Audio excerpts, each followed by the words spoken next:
आपको Delhi blast case को लेकर के दे दे, जहां पर जांच लगातार जारी है और जांच तेज होती जा रही, क्योंकि अल फलाह यूनिवर्सिटी के 200 ऐसे डॉक्टर्स बताए जा रहे हैं जिन पर इस वक्त जांच का दायरा है, और ऐसे में कई डॉक्टर्स पर अभी भी शिकंजा कसता चला जा रहा है। कई डॉक्टर्स के नाम सामने आ रहे हैं, लगभग 200 डॉक्टर्स ऐसे बताए जा रहे हैं जिन पर इस वक्त जांच की आंच दिखाई दे रही है।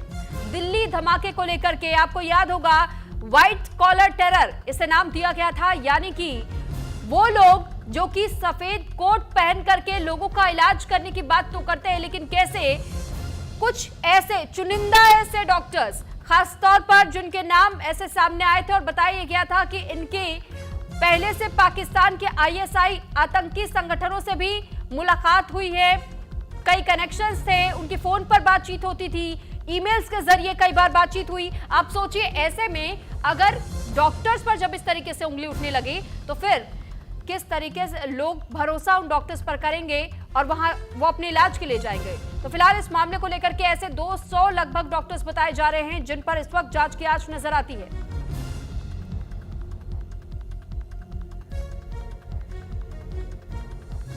तो देखिए, दिल्ली ब्लास्ट केस से जुड़ी एक और बड़ी खबर हम आपको ये बता रहे हैं कि अल फलाह यूनिवर्सिटी के चेयरमैन का घर अवैध घोषित कर दिया गया है। अल फलाह यूनिवर्सिटी के चेयरमैन है जवाद सिद्दीकी। इंदौर के महू स्थित 4 मंजिला मकान अवैध घोषित किया गया है। महू में उनका घर था, जहां पर इसे पूरी तरीके से अवैध घोषित किया जा चुका है। तो जानकारी आपको दे रहे हैं, अल फलाह यूनिवर्सिटी के चेयरमैन के घर को अवैध घोषित किया है। तो अल फलाह यूनिवर्सिटी के चेयरमैन और चेयरमैन के भाई पर भी एक बड़ा आरोप था।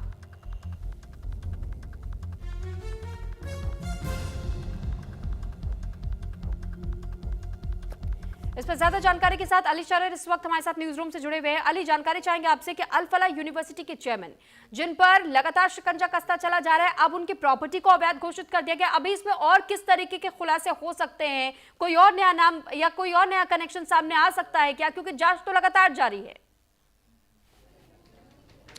देखिए, बिल्कुल सुरभि, अल फलाह यूनिवर्सिटी की जो मुश्किलें हैं वो लगातार बढ़ती नजर आ रही हैं। वो इसलिए क्योंकि जो संस्थापक हैं फिलहाल ईडी की कस्टडी में हैं और 13 दिन की रिमांड में मौजूद हैं। आज पहला दिन है जिससे पूछताछ फिलहाल उनसे वहाँ जारी है।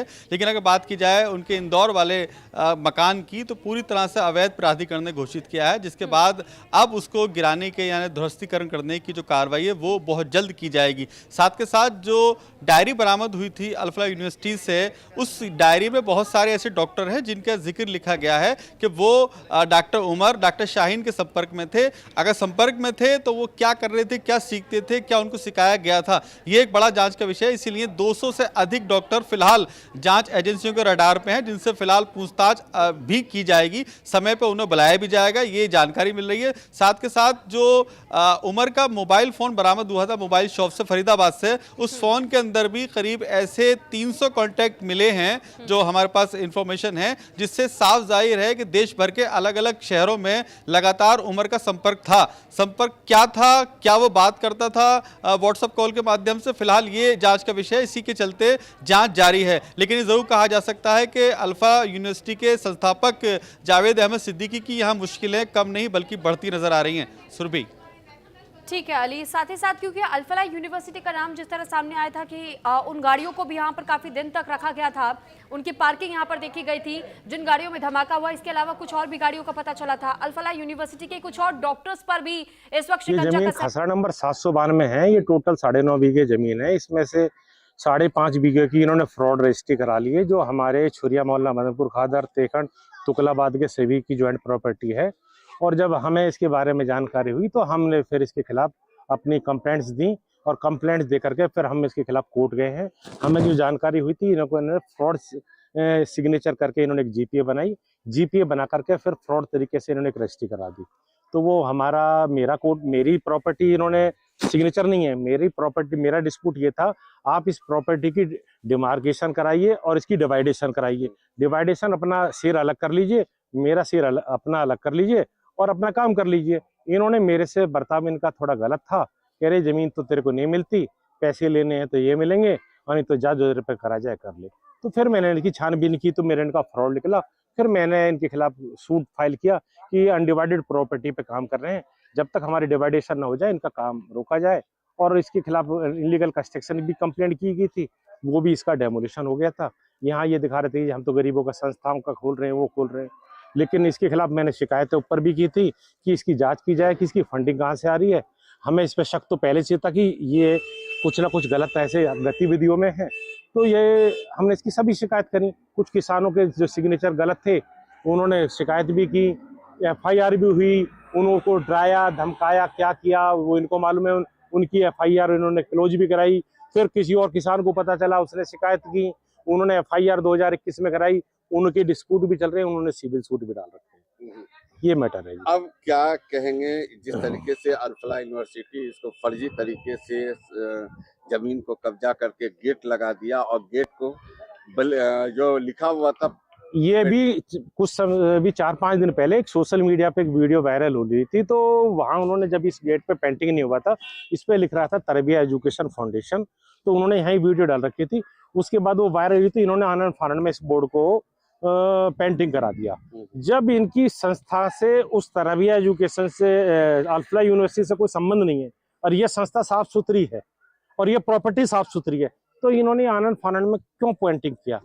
और वो है क्योंकि इन्होंने इसमें भी फ्रॉड तरीके से इस प्रॉपर्टी पे कब्जा किया हुआ है। छोटे छोटे किसान है सर, ऐसे किसान है जिसको बेचारे को बोलना नहीं आता, अनपढ़ है, गरीब है, 2 वक्त की रोटी नहीं है, वो इनसे कहाँ लड़ पाएंगे? तो इन्होंने इस प्रॉपर्टी को इसलिए चिन्हित किया कि लोगों की 10-10, 20-20, 50-50 गज जमीन है, वो कानून की लड़ाई कहाँ लड़ पाएंगे? क्या अल्फला यूनिवर्सिटी के जो चेयरमैन है जवाद सिद्दीकी, आपसे उनकी हाँ। और इस पर ज्यादा जानकारी के साथ अली लगातार हमारे साथ बने हुए हैं। अली, अभी हम सुन भी रहे थे कि किस तरीके से अवैध प्रॉपर्टीज का जिक्र सामने आ रहा है, लेकिन सवाल यही है कि अल्फला यूनिवर्सिटी के कुछ और भी डॉक्टर्स अभी रडार पर आ सकते हैं क्या? देखिए सुरभि, यहाँ 2 बातें समझनी होंगी। आपको याद होगा, दर्शकों को याद होगा कि रामपुर के अंदर जो जौहर विश्वविद्यालय बनाया गया था, उसमें भी ऐसे मामले सामने निकल के आए थे कि ज़मीन जबरन ली है, लोगों से जबरन तरीके से ज़मीन को कब्जाई गई है। तो अब ऐसा ही अल्फला यूनिवर्सिटी का मामला सामने निकल के आ रहा है कि क्योंकि यूनिवर्सिटी में भी जो परिसर में ज़मीन मिलाई गई वो भी पूरी तरह से लोगों का कहना है कि जबरन तरीके से ली गई। साथ के साथ जो घर है इंदौर में, वो भी अब साफ तौर पर हो रहा है। जो पीड़ित हैं वो लगातार गुहार लगा रहे हैं कि पूरी तरह से हमसे जबरन तरीके से ये ज़मीन ली गई है। अब दूसरी बात सबसे बड़ी ये है सुरभि के 425 करोड़ रुपए की 1 साल के अंदर इस यूनिवर्सिटी परिसर ने तमाम छात्रों से फीस वसूली है। उन डिग्रियों की वसूली है जो फिलहाल इनके पास परमिशन भी नहीं है डिग्री देने की। तो ऐसे में कई सारे सवाल के पॉइंट हैं जो फिलहाल अभी जांच के विषय हैं। ठीक है अली, बहुत धन्यवाद आपका तमाम जानकारी हम तक पहुंचाने के लिए। तो वही